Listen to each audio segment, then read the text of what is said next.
Okay, let us have this third example of our factoring trinomials and polynomials. So again, we're given here this polynomial, or we have specifically called trinomial because there are three terms here. So 2x squared plus 20x plus 48. So we just copy the given. And then after that, factor the greatest common factor of the three terms here, which is equal to 2. So our new expression now looks like this. So again, we comply the rule that a is equal to 1.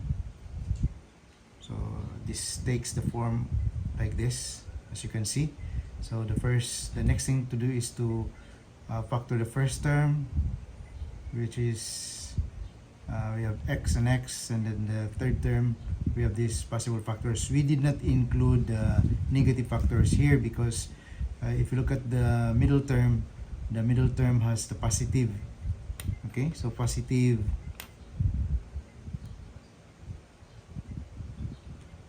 is positive, so we just consider the positive factors. So if you look at this, we know that the factors should, when you combine the factors, should give us the middle term, which is equal to 10. So we have to select this.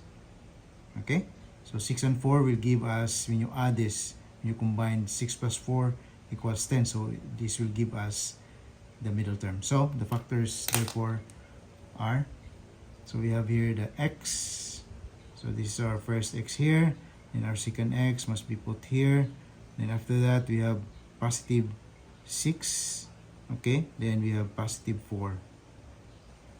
Okay, so these are the factors. So to prove that these are the factors, we can check.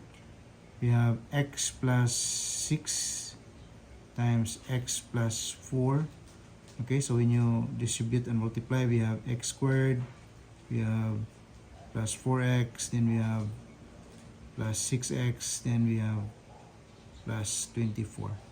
Okay, so x squared plus, so when you combine this, okay, so combining, we have plus 4x, then plus 6x.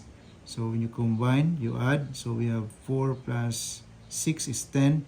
Copy the common variable, which is x, then copy the common sign, which is plus. So we have plus 10x plus 24.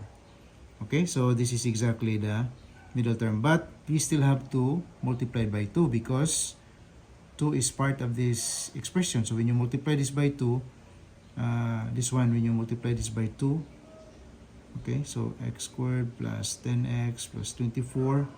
So this becomes 2x squared plus 20x, then plus 48. So it gives us the original expression. Okay, so that's all. Thank you. If you have any question, just leave your message in the comment section below. Thank you.